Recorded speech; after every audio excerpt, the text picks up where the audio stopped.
Many people assume just from the title that my book, Full Surrogacy Now, is somehow a defense of or an apology for the commercial gestational surrogacy industry.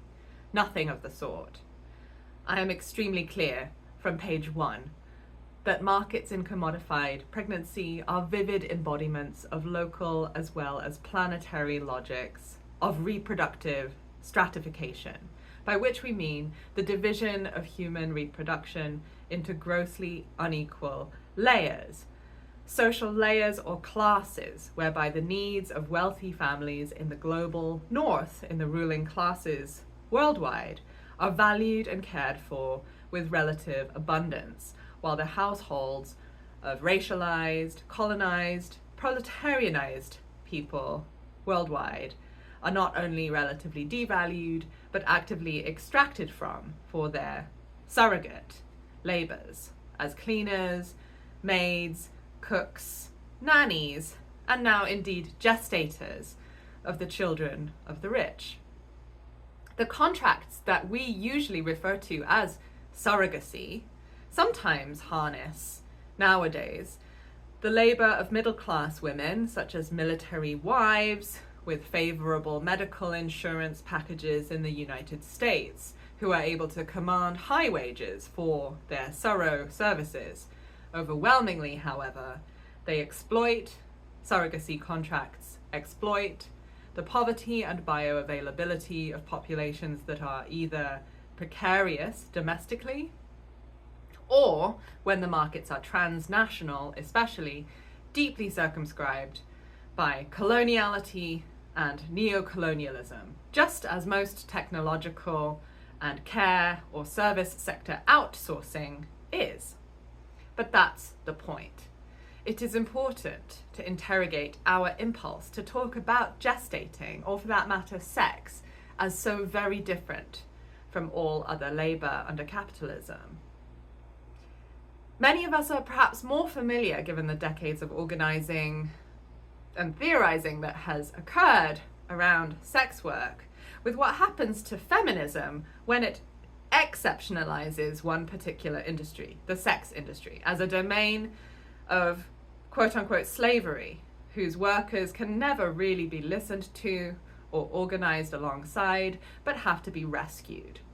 It is very common for even self-described radical feminists to fall into an anti-materialist moralism when it comes to these specific, intimately corporal, by which I mean bodily, domains, namely fertility and sexuality, saying some things should simply not be for sale. These things should never be for sale. When the fact is, historically speaking, that they are, and they have been for a very long time.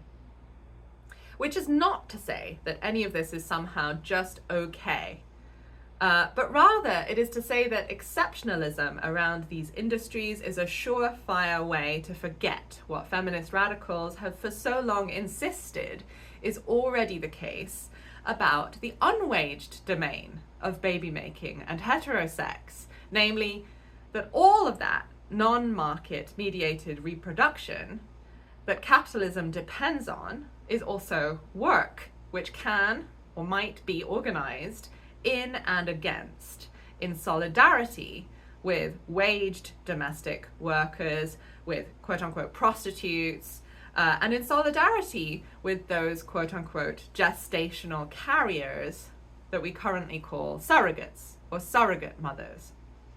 The wider project of Full Surrogacy Now is then also to turn the whole concept of surrogacy inside out, putting pressure on the arbitrary distinction that we are so used to drawing between surrogacy and maternity, between so-called assisted reproduction on the one hand and the quote-unquote natural norm, in order to show how a concept like surrogacy is actually impossible, except in a society that has decided that children are the quasi-private property of their genetic parents, i.e.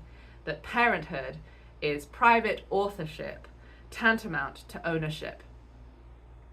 No, I propose, the whole premise off of which the capitalist bioclinicians are making money using their uterine employees is a powerful kind of fiction.